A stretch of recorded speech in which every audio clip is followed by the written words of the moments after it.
hapit na ang ting klase, no, by June and August. So according sa PSA, it is very alarming, guys, no.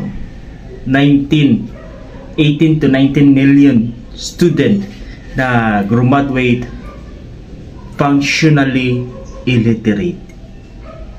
Functionally illiterate, meaning they can read but they can't understand what they read, even though a little paragraph of a story, a little sentence of a story. You know, maganda naman talaga ang layunin, ang No Child Left Behind Policy Act. But the problem is, kaya bang tugunan ng ahensya? Kasi alam mo, ang bagsak nito isisisi sa guro. Isisisi natin sa teacher yung nangyayari sa mga kabataan ngayon. Sana'y wag natin i-ano na sila yung dahilan kung bakit ang mga estudyante ninyo ay hindi marunong umintindi. Unang-una sa ating mga parents dyan, no? Pangalawa, pinakamalaking roles dyan is yung ating ahensya, the Department of Education. Una, maganda naman talaga ang layunin ng No Left Behind Policy Act. Maganda yan. Kasi wala talagang maiiwan. Pero, subalit, may mga kulang. For example, ang isang guro mag-handle. Isang guro, 1:30 dapat. Kayang i-accommodate yan sa guro sa isang classroom. Ano ang nangyayari? Nagiging 1:40, 1:50, meron pa nga 1:80. What would you think? All that student kaya bang i-handle sa isang guro lamang? Baka isang linggo mo lang pagtuturo dyan sa 80, 60 perasong estudyante mo sa loob ng isang classroom, suko ka. Paano mabigyan ng tamang learning is 1:60. Diba? So ngayon, ano ang kailangan?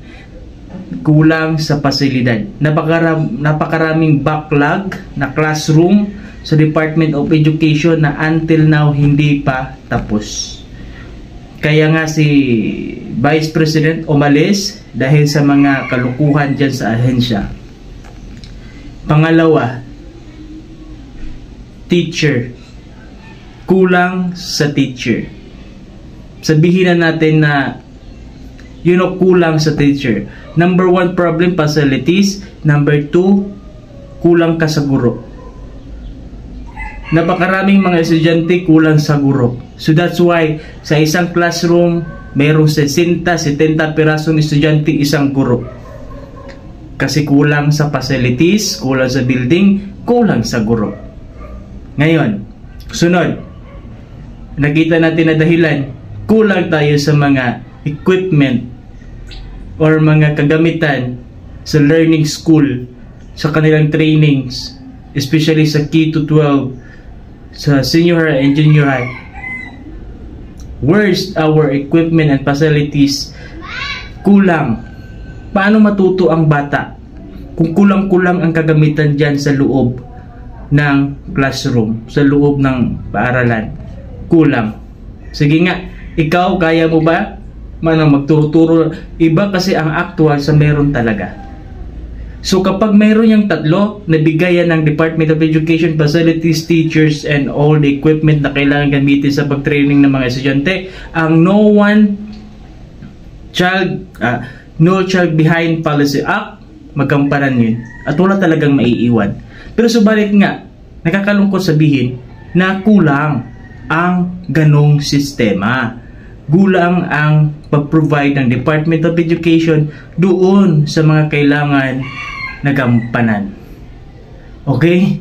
So yun lang. So hopefully this is a little bit learning crisis. Tatawagin ko talaga itong learning crisis throughout the country. Napakalaking, at sana it would be mabago pa ba, no? Because a little bit alarming. How about what is our knowledge for the next generation? wala na yung mga matatanda natin na mga very good, they are palabas na yun. What I mean, patapos na sila, palaos na. Ang bagong sibol, pag-asa ng ating bayan. Pero hindi man lang marunong umintindi sa kanilang mga binabasa. Ano ang expectation mo in the future kung ganon ang resulta ng mga kabataan? Tama? Kaya hopefully the Department of Education will focus. Ayaw ko lang, alam naman nila yan. Alam na nila, no need to. Ang akin ang punto rin, huwag sana nating isisi sa teacher. Kasi hindi kasalanan ng teacher yan. It might be, meron naman talaga, pero not totally nga isisisi mo talaga sa guro yan. Okay, so good luck and God bless everyone.